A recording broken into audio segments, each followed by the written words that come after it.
Hello, everybody, and welcome to our weekly podcast, Wealthonomics versus Foxxonomics, episode number 4. Going to be a little bit different here as we're going to do a long format of this episode. First of all, if you're tuning in, my name is JT Foxx. I'm a serial entrepreneur, investor in properties and companies. I own my own private equity firm, and I'm the founder of MillionaireFlix.com.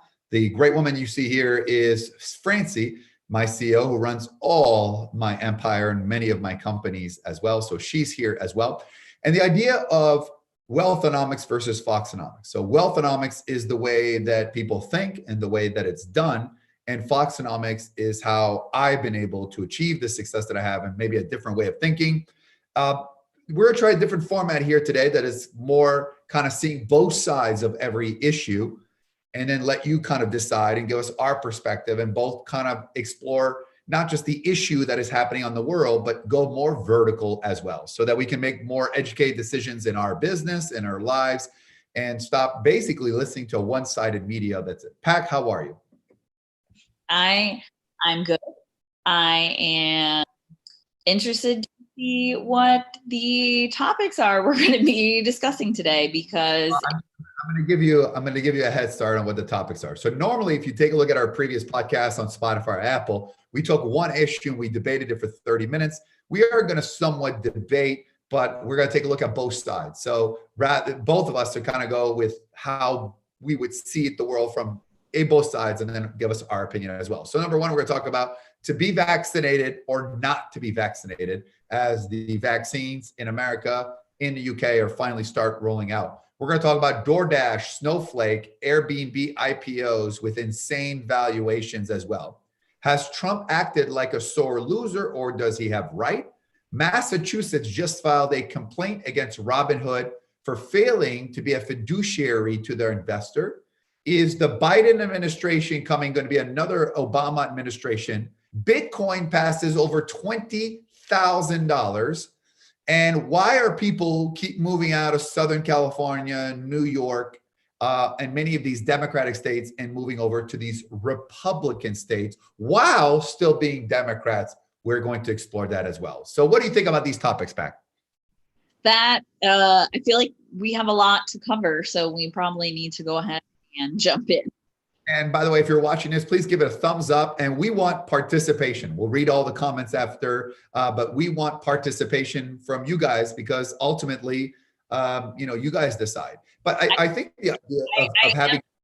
I am reading and seeing the comments live, so I can integrate some comments or what some people have to say. Yes, we'll integrate some comments as well as they're trying to do this as well. So let's talk about it. First of all, to be vaccinated or not be vaccinated, I want everybody to say, if the vaccine came on your doorstep right now, they said, you know what, you can take it right now. Do you take it? Yes or no? And I would like to see the comments of the yes or no. And if no, why? So I'm going to ask you, Pac, do you take the vaccine? Yes or no? So I would take today. Huh? Today, someone shows up and says, ma'am, you can take the vaccine now. I think I would take it only because I know that will allow me to travel. And I think for me, that's like the biggest thing. It's more out of, okay, you have the vaccine. So now you can travel, you can go places. I know there's a lot of back and forth. I take the flu shot every year. One of my friends, I actually have 2 friends that are about to have babies. So I took some other shot I've never even heard of that they were like, if you want to be around our babies, you need to have this shot that I don't even know what it is. So I feel like I would take the shot. Also, I know a lot of people are like, how did they come out with it so fast? It's such a new vaccine. But the reality is SARS was around. SARS has been around. And basically, I think there was a team probably in the basement of Pfizer and Moderna, medical companies, that was working on things to fight SARS. And then all of a sudden, COVID-19, which is basically SARS version number 2, basically those people that probably went from the lab in the basement went to the lab on the top floor with the corner office and probably had a lot more resources and a lot more people dumped into it.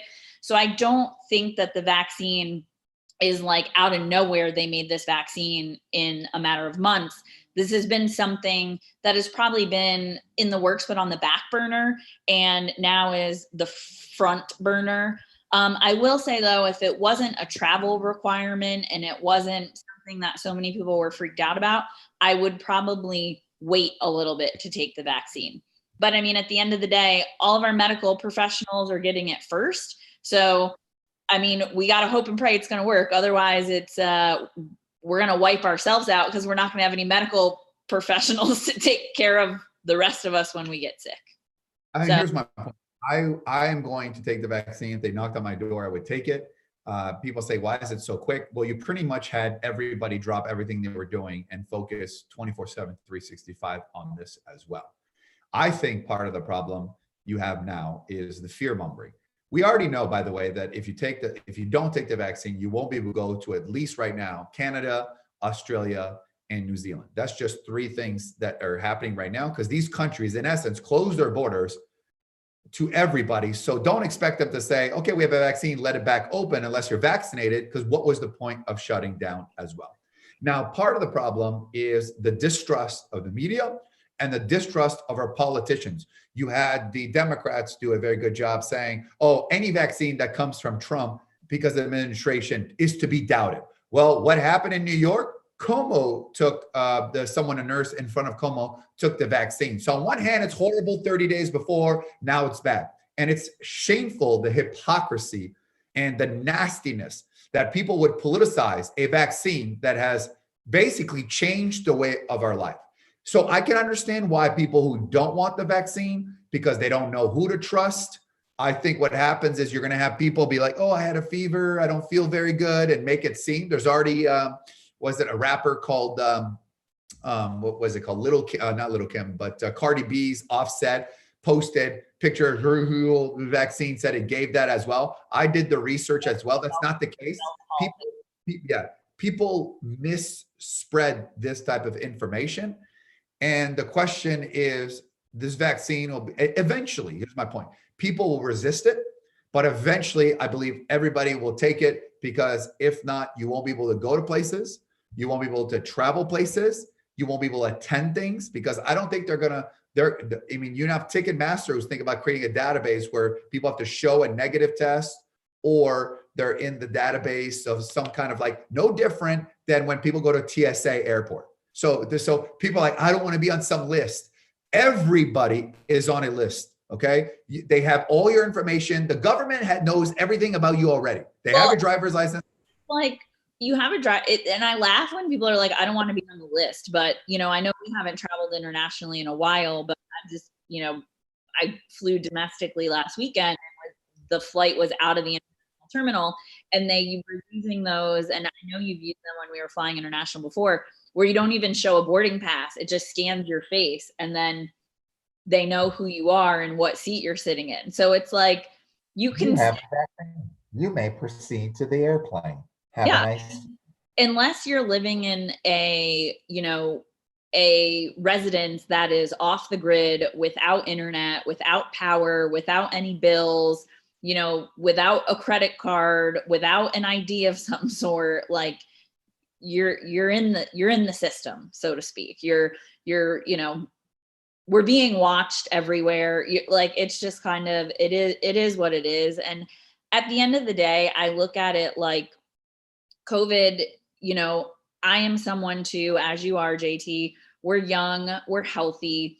If we got COVID, we would recover. So what's the worst thing that can happen from getting the shot? We're going to have symptoms, it's like, what's the worst thing? The worst thing would be the shot, actually, which it's not a live virus. So it's like, you can't even actually get COVID. It's dead strands of the virus that are helping your body build an immune response. So it's kind of like. Here's another interesting point about this is that when I see people not wearing masks, especially all tied up, what I see it as a sign of disrespect, because it's not about you. Okay. You don't believe in decor. You're not going to die for it. But how many people you could be infecting that will then infect other people that can die? How many people in your media? Now, the interesting thing is they're now saying COVID is not really spreading in restaurants, which ironically, a lot of restaurants are shutting down and going out of business because of that. the number one spreader of the COVID is people being in their homes. You know, you go in, you have it, you're in your home, and everybody in the home catches it as well. So I think it's selfish. You don't believe in the COVID, fine. You don't believe in wearing a mask, fine, but wear it for somebody else. Clearly, 300,000 people in America have died. Clearly, millions of people have died all over the world. It sucks. I miss the old world. I miss the way it was. I think I'll be forever grateful for when things go back. And here's what's happened. So people here, I'm telling you what the world is going to happen. So things are going to stop, right? Like we are now. So people are not going to do anything. You watch how January, March, and January, February, March, and April will be relatively slow until the vaccine hits. Because people are like, it's coming, it's coming, it's coming. They're not going to do anything. Things reopen. Now, the first thing people are going to do is they're going to travel. They're going to have a lot of fun. They're going to go here, here, here, which they're not focusing on their business. They're not focused on growing their business as well, right? And they may not even have the money to do these things, but they will still do it because they're like, I haven't done anything. So they'll use it as an excuse. And then what happens is there's going to be that loss of momentum, and you're going to see record of foreclosures, record credit card debts, record debt, the valuation of the dollar as well, which is taking a huge beating as well, and more political strife, because what's going to happen is you have Donald Trump is going to keep hammering on Joe Biden, right? And you're going to have more division of the country as well.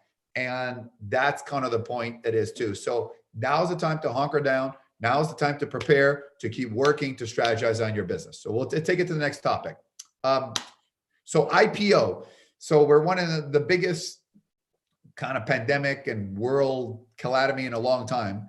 And you have DoorDash, you have Airbnb, and you have Snowflake, all of which have gone public in the last couple months.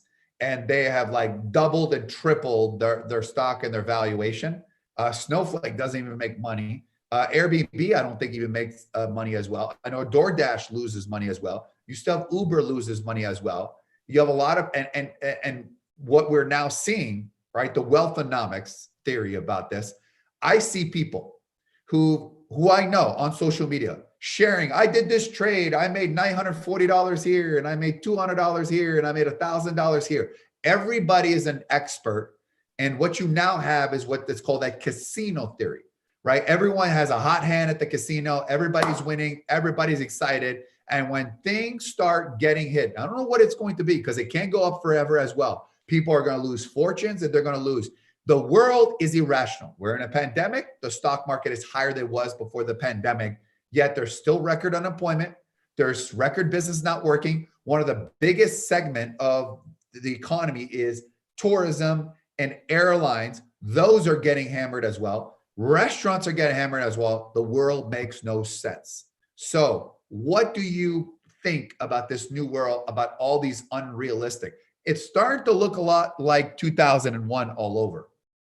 It's starting to look like we live in a land of Dr. Seuss, where up is down and down is up, because everything that would make sense logically is not, like, everything logically that you would think in your brain makes sense, right? Like, a company goes public, they are profitable, the stock price is valued really high. That's what makes sense. But now it's like company goes public, company lose money, valuation increase.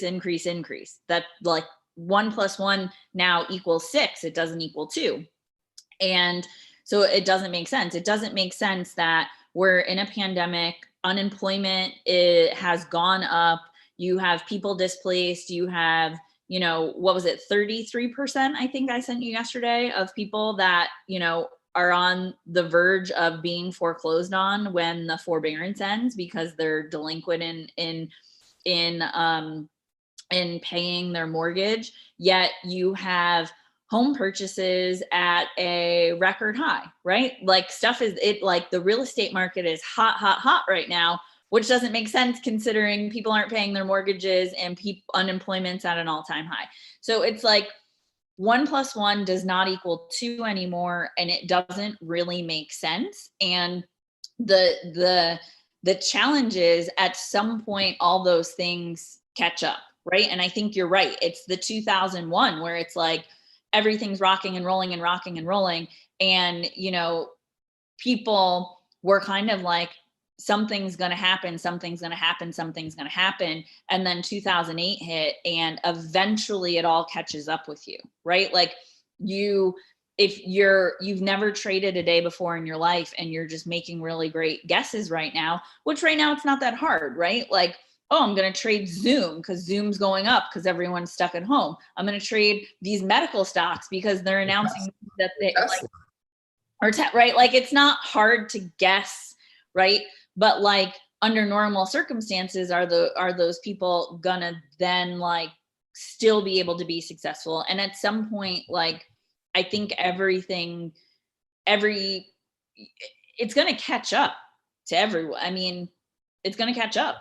I think part of building wealth is having sustainable wealth and staying on top. We saw a lot of people make a lot of money in real estate, lost it all in 2008. We saw a lot of people make money in the stock market and lose it all. And I think history always repeats itself. And I think people have to proceed. You know, I tell people, I got in, I told my broker when the market was at 29,000 last February, I was like, man, we need to short the market. It's too high. He's like, nah. And I didn't listen to him. Then the market started tanking COVID. I got out at 26, went down to 18, got back in at 21, sold everything again at 26,000 because I couldn't fathom them and go 30. Now people say, well, you know, I lost a couple $1 million that I just stayed. That's okay. I still made my profit. And at the end of the day, for the amount of reason, had I just stayed, could also be had I gotten out, right? Had I gotten out. And to be honest with you, I like to be involved in things I understand, and it doesn't make sense. I mean, there are companies in the event space could do concerts, and their stock is $4 off the high, right? And they have no concerts, no nothing. You have Disney, who, by the way, their parks are not even open, right? I mean, Orlando is, but California is not.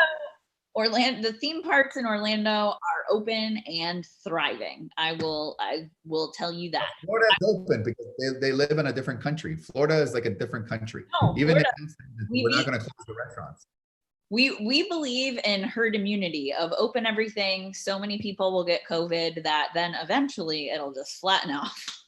So what do you guys think? By the way, if you're tuning in, please press the like button. It helps the algorithm as well. Give us your comments. What do you think about this as well? You know, or is it are you going to keep rolling it, or is it time to be a lot more cautious in this? So the next question is obviously this Trump saga. You know, mention the word Trump, people are convulsing. You know what I mean? Has he acted as a sore loser? Now, I want you to get your political sides ahead, because we know if you're a Democrat, you are going to say, of course he did. If you're a Republican, you're like, no, he has not been a sore loser as well. I want you to remove the party politics and think, okay? And to think that, number one, the Electoral College has now pretty much certified that Trump won. There hasn't been any evidence presented. You know, maybe a few people died, but not at the extent of this. There has been several, you know, people that have, you know, come forward and said there was fraud, but then they changed their mind. Giuliani did not do a good job presenting the evidence at state. And at some point, is it just right to say, you know what, I've been wrong, I'm gonna fight till the death, and whatever happens, happens? Or at some point, is he just being a sore loser? Thoughts, Pac? So what I have to say is, I think that at some point, you have to say the numbers are not in my favor, right? I think now this would be a totally different conversation if people had said there was voter fraud, here's the evidence, I'm coming forward, I'm going to testify, this is what I have. But just to say, you know, in certain states, what did they recount? 3 times, 4 times, 3 times in Georgia, I think it was. Like, it's one of those things where, you know, at the end of the day, I will say this: had we not been in a pandemic, had early voting and mail-in ballots not been the push that it was this year, I don't think the election would have had the same result. However, we are in a pandemic, early voting, mail-in ballots count. And you just have to be, this is the law, which makes no sense to me. You just have to be alive on the day the ballot is sent. You don't actually have to be alive on election day, which I think is interesting, right? Like, which I guess, how would they go back to confirm you were still alive on election day?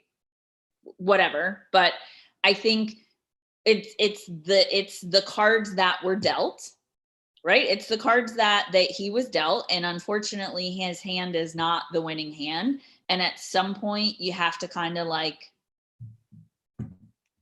the numbers are not in my favor. So I'm going to say this.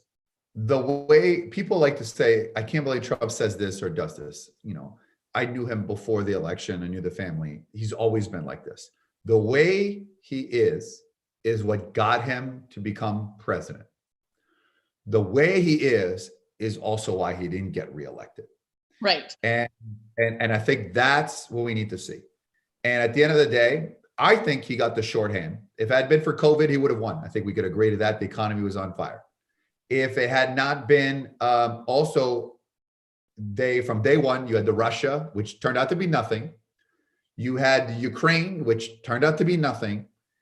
And it sucks that the media never gave him a fair shake. It sucks that they didn't talk about Hunter Biden. It sucks that now that after the election, all this thing comes out about Hunter Biden. It sucks. But it's called life.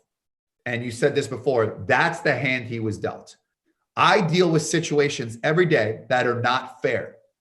People put me in a box or they make assumptions. I remember that we lost a very big speaking engagement because someone had messaged saying this global thing is happening to me. This is about 5 years ago. And it was BS. My lawyer said it was BS. It was not true. They're like, oh, no, well, we can't have you until this is sorted out. And even when it was nothing, they still wouldn't put me back.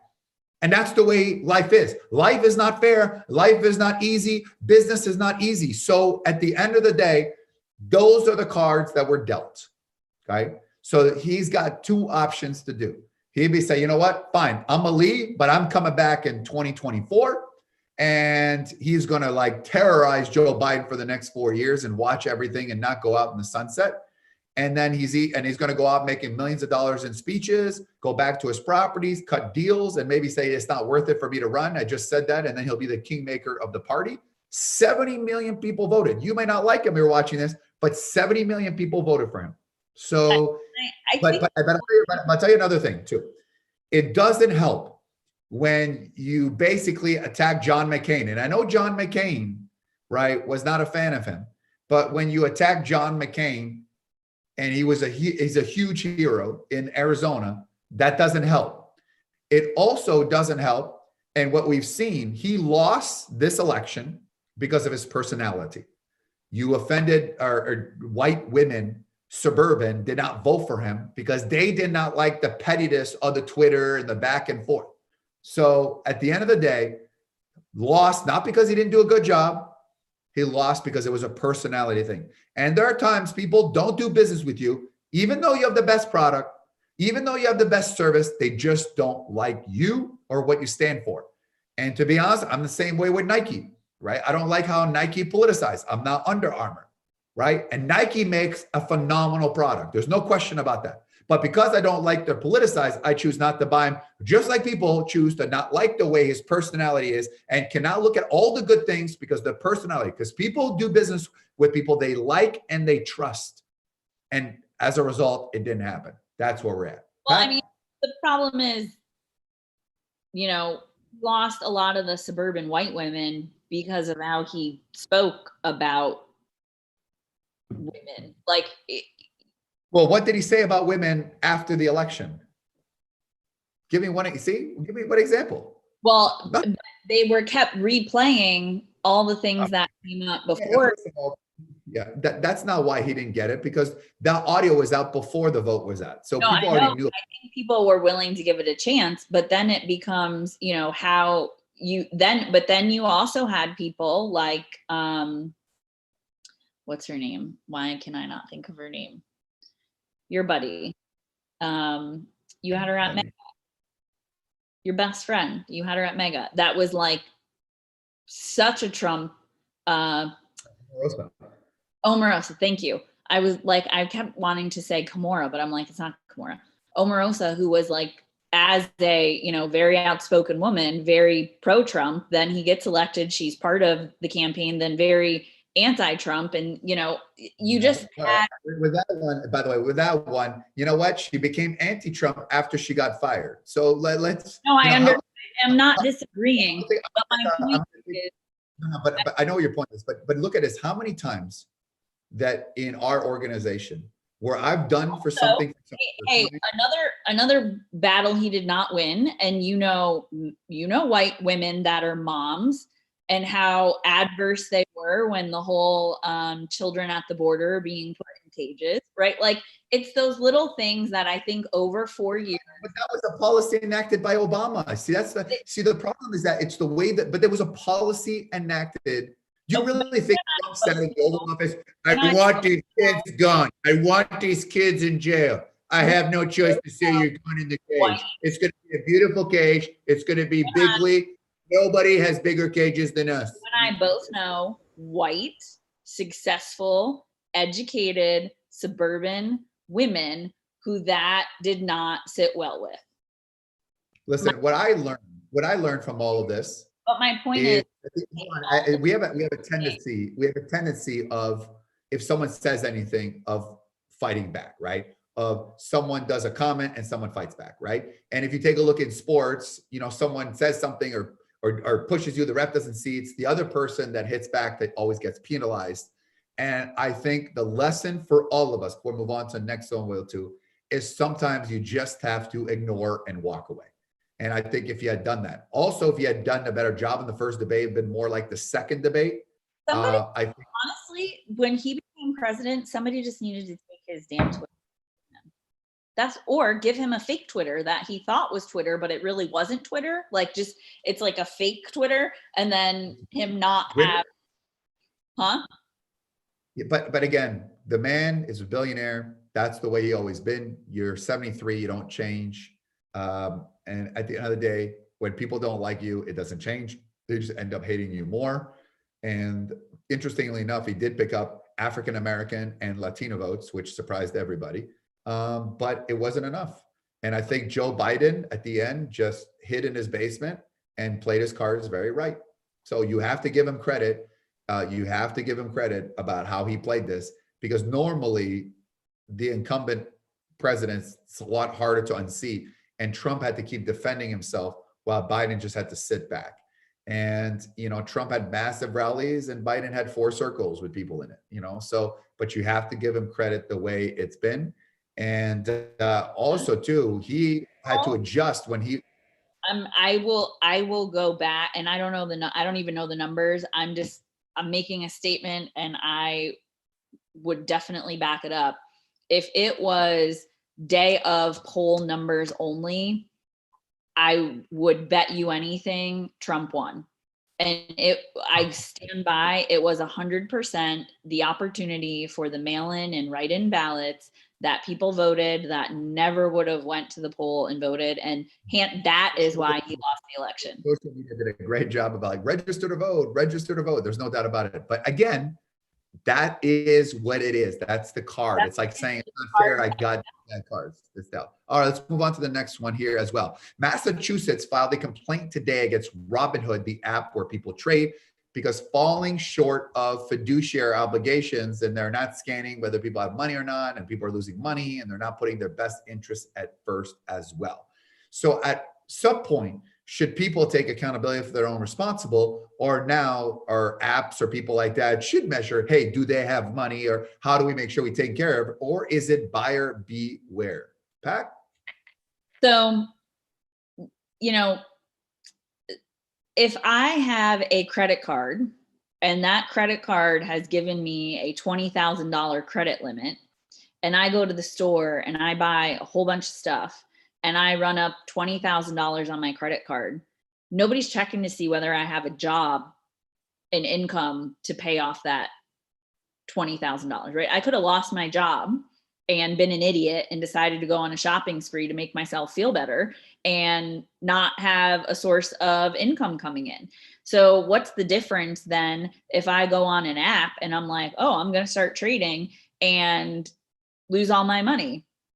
right? I just think, I do think that people, you're responsible, right? If you spend the money, you're responsible for spending the money. If I decide to go to the casino tomorrow and gamble away $100,000, nobody's checking when I sit down at the table, my bank account. They're letting me gamble. I think there's a lot of places that if you want to spend your money, you are spending your money. Now, in a perfect world, would there be maybe like a cap on Robinhood of like how much money you can actually like how much money you could actually invest, right? Like not just and I don't know, because I haven't used the app, I haven't spent that much time there, but it's like, even if I wanted to open up a brokerage account tomorrow, I transfer money to that brokerage account and I start trading.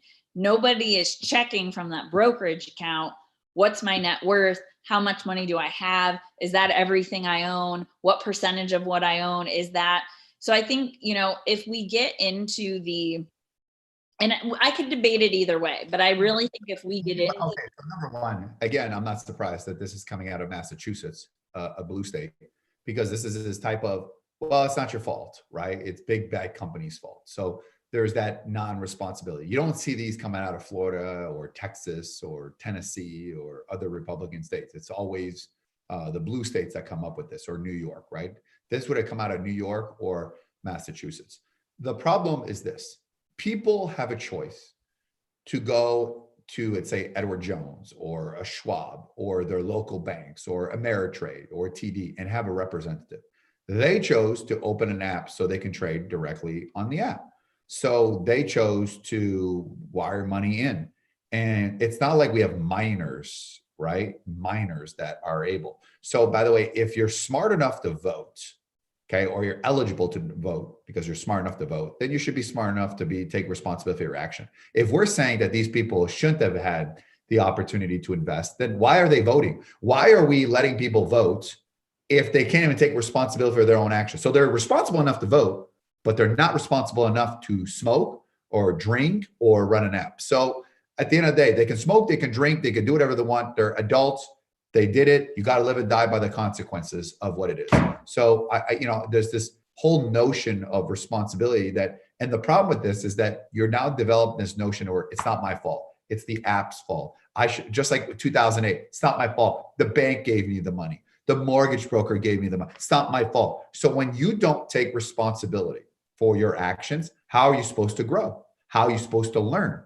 A wise man learns from his mistakes while a genius learns from other people's mistakes. Sometimes you need to lose because that toughens you up, right? We live in a society where everybody gets a participation trophy. Everybody's a winner, right? Everybody's equal. Everybody should be at the same level. And so what happens is we are becoming a generation where people are soft. That's just my thought. Yeah, and I think it's the same thing too. It's the person that sits down at the blackjack table or the roulette table and starts winning and then starts losing. And instead of just saying, I'm losing, I need to like cut my losses and walk away. Trading's the same way. People think I can play myself back.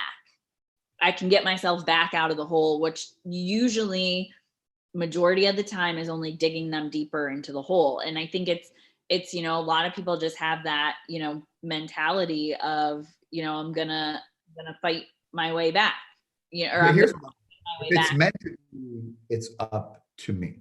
And that's, and we'll leave it at that and move on to the next topic about taking responsibility. What do you guys think? Should people take responsibility, or should the government have more role, more regulation, right? More controls of what we can and cannot do. And on one hand, people be like, yeah, I want more control. Yeah, protect me. And then until it doesn't suit him. By the way, if they're making a lot of money, nobody's claiming right now to want to be protected. It's only when they lose money, they look for those excuses as well. Next question: is the Biden administration becoming another Obama administration? A lot of the picks and cabinets and people in the organization are turning out to be very much, former people in the Obama administration as well. So is this an Obama third term? Although, yes, Joe Biden is his own man. But it seems to be a lot of people are from the Obama administration all the way to Susan Rice, who was obviously very close to President Obama as well. So, Pac, what do you think? Are we having another 4 years of Obama? I think it's going to be like Obama plus plus. That's what I think. I think it's, a lot of similarities of the picks. It's, the very left swinging, but I think, it's going to be Biden's, I think, a little bit more, I hate using the word extreme, but I can't think of a better word to use, but a little bit more extreme than Obama. So I think we're going to get Obama plus plus. And I think it's really going to come down to the Senate seats in Georgia. Yeah, that is a big. Those 2 Senate seats in Georgia are really going to define, and I say the next 4 years, even though I know in 2 years there's another Senate election, but I think it's really going to define what's going to happen over the next 4 years, because if both those seats have to swing Democratic for them to have control, only one needs to swing Republican for the Republicans to remain in control of the Senate. And I think, honestly, that's really what it's going to come down to, because if the Republicans keep the stronghold on the Senate, it's going to be very challenging to get anything done. But if it swings Democratic, then I think we're going to see the Obama plus plus. Here's the thing. I don't have a problem. Whoever Biden wants to pick, he can, right? He's is going to be the commander in chief. And he was around those people for 8 years, obviously as vice president. And if he thinks he did a good job, then here. So you know what? He will live and die by his picks. And at the end of the day, I mean, do we really talk about picks that Trump made in secretaries and cabinets? I mean, have they really made an impact? I mean, also, Trump didn't listen to anyone. And who did he like? And I don't know. This is a legitimate question. Who did he actually keep for 4 full years? What's his name? Is there anyone?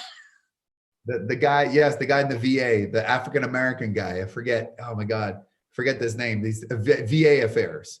And then he kept DeVos for 4 years.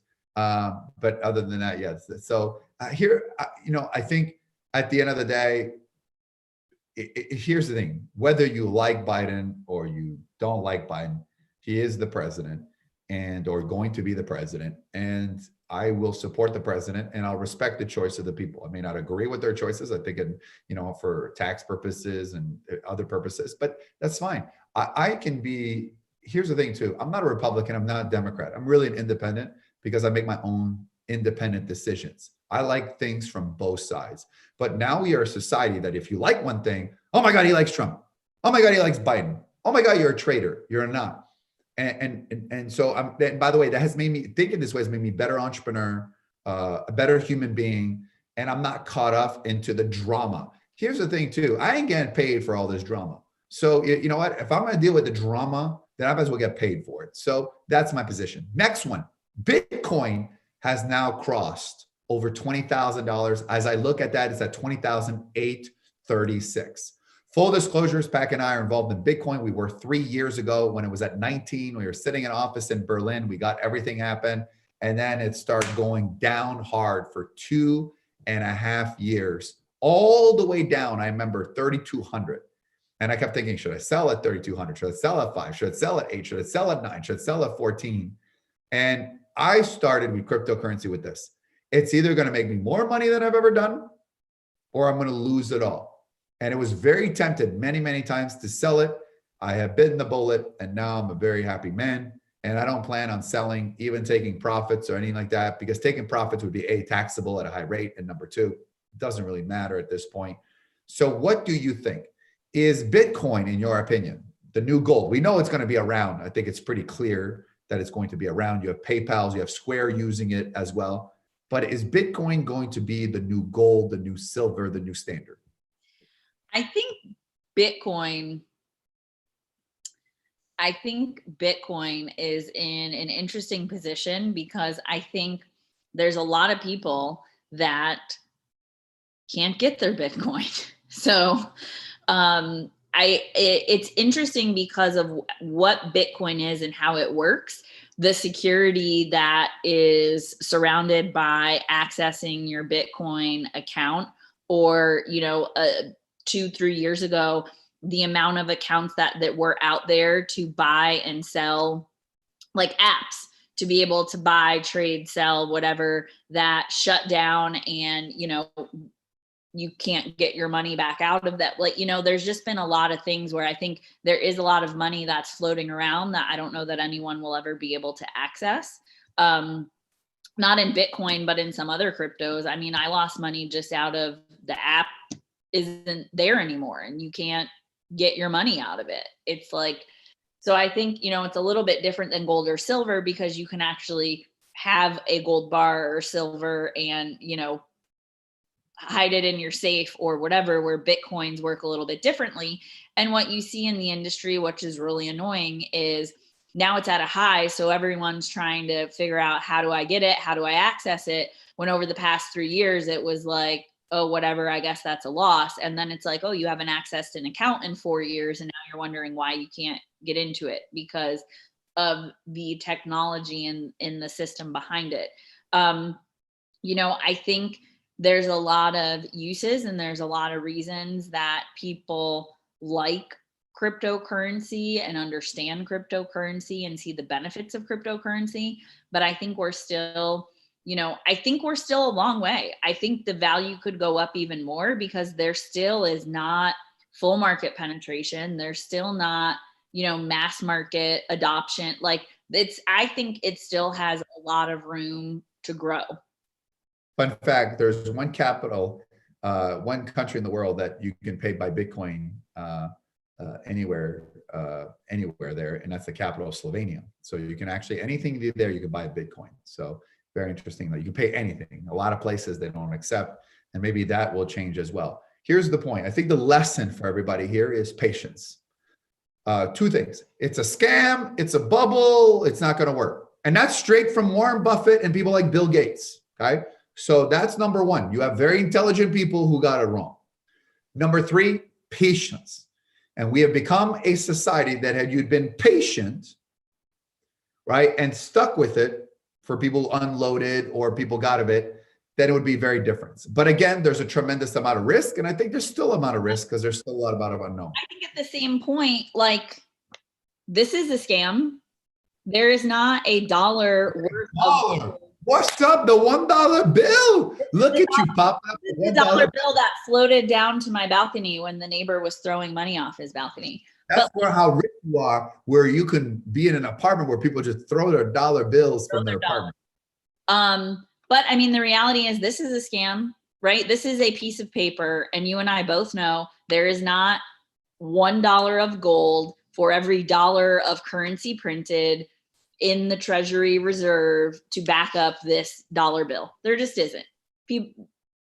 Countries all over the world are printing money to print money. And it's not it used to be this was $1 and they're represented the amount of gold held in the National Treasury to back up this dollar. That's not what's happening anymore. So that it's just as much of a scam. It's just we use this every day and we can physically touch it. So we believe in this more than we believe in a crypto. What do you guys think? Let's make a prediction. By next year, does crypto go down or up? Put a number on what you think that prediction is going to be. Last questions before we get out of here today as well. So you're seeing a mass exit. People in California are moving to Texas, Arizona, and Nevada. You're seeing people in New York and New Jersey move to Florida, to Tennessee. You see people in Illinois move to Tennessee and Florida and Arizona as well. Prior to the election, people moving, you had Maricopa County in Arizona that was Republican. You had Clark County that was Republican as well. And I want to understand the logic, okay? So these people are moving because they're tired of high taxes. They're tired of government mismanagement, right? They're tired of paying high taxes. They're tired of everything. And so they move to Republican states, but they still bring their democratic ideals and way of thinking, which then turn red states into blue states because there's so many people in California. So what is wrong that if it's so bad, then why don't you stay where you live? Why do you have to move to a Republican state and then try to change it to a blue state so it could be turned in exactly like it is over there? Thoughts? I I think this is just a guess living in Florida, and quite honestly, it's annoying. The time I've spent in Florida, in the Carolinas, all it's doing is driving the real estate market up, because when you have someone from New York or Chicago relocating to a Florida or a Tennessee or a South Carolina, right? They're going to pay more for property than someone that lives in Florida and is paid Florida wages. Because a lot of this that's happened is people are relocating, being able to keep their salary or their job of being in that big city. So they're maintaining that wage and bringing that wage to a state where the wage wouldn't be as high, which is then in turn driving the real estate market up, which sucks for someone living in that state that wants to buy a home and is just watching the prices and the values increase for nothing. But I think the issue is that I think there's a lot of people, and I don't know if it was just this election or if it'll maintain forever, but are Republican on taxes, on, the more hands-off government involvement, on, employee things to do with companies and employees, but they are Democratic when it comes to women's rights, the LBG, I'm going to say it wrong, LBGTQ community. So when it comes to I know, and I apologize, and I shouldn't be laughing, but I know I left a letter or said it the wrong word. All right, Pac, let's go over some more numbers here. Go ahead, read those numbers in the back. There we go. I had the eye doctor yesterday, and that's basically what it looked like. But it's kind of the whole, I think people from the monetary standpoint are Republican, but from the human rights standpoint are Democratic. And I think when you're a New Yorker or you live in Illinois and you relocate to a state wherever the cost of living is so much cheaper, for you, you're just like, F it, I'll still be a Democrat because my taxes are lower anyway. Do you know what I'm saying? It becomes more about the human right than the financial, because they left New York where they're getting a 33% tax and they're going to Florida where there isn't a state tax.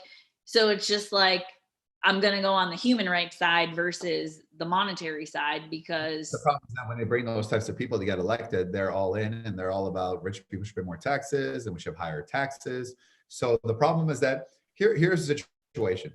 If you don't like it, then stay where you are, because obviously when you move to somewhere else, you're now instilling your views and your way of life that you basically like, and going to a place that basically, you have it's crazy enough. We all know that. I will just say that it's always striking to me how New York City is so Democratic, and I lived in New York City and I was born and raised in upstate New York. And I will say this, New Yorkers hate everyone. So the whole, just as people, they're not the most welcoming. They dislike anyone that's not them. If you look at the way New York City is set up, it is neighborhoods where literally you have more of the area where more of the Jewish people live. You have it is so area divided that it still just blows my mind how Democratic it is when there is not that melting pot of everyone. Yeah, here's the thing. I think there's no system that's perfect, whether you're Republican or Democrat. No one's ever going to agree to everyone. But here's the point. The things that people hate the most are the things that ultimately, when you change a state to Democratic, is what you get more of, right? Let's just say that the Senate does win. Let's say the 2 votes go to the Senate, right? Which now would make the Senate Democratic. Higher taxes, right? And, a lot of programs that people that are in New York, that are in California, that are Illinois. And by the way, here's another point too. What does Illinois, New York, and California have all in common as a state? They're all Democratic. Yes. Oh, wow. That's just groundbreaking. You're like a genius, man. Did you figure out this whole calculation behind it? Taxes Right. are So expensive. They're all broke. Oh yeah. They're all Well, broke. they're All of them are all on broke. the list too of having really high foreclosure. High taxes, all broke, no money for pensions and things like that. Their countries are a mess. So that should tell you something about how things are run. So here's the thing. You may not agree how Florida is being. If the 2 Senate seats in Georgia go to go blue and they go Democratic and the Democrat controls the Senate, then the price of Bitcoin is going to go up because more people are going to be putting their money in Bitcoin because it's not traceable. Correct. Well, I predict. So there you have it. That is our show, by the way. What do you think? Please, before you leave, make sure you press the like button and also press the subscribe button, because we are going to appear starting in January. We're going to have a regular time, but up until January, we're going to pop up at different times. So you want to put the bell notification, click on the subscribe button, the bell notification if you haven't, press the like button as well. We will have a regular time starting in January as well. The idea is Wealthonomics is the way everybody thinks. Foxxonomics is not thinking inside the box, not thinking outside the box. It's not even throwing the box out the window. It's creating your own box as well, making your own decision, not based on opinions, but based on facts, looking at both sides of every issue, and then you be in charge of your own destiny as well. If you also like this, you can check out millionaireflix.com.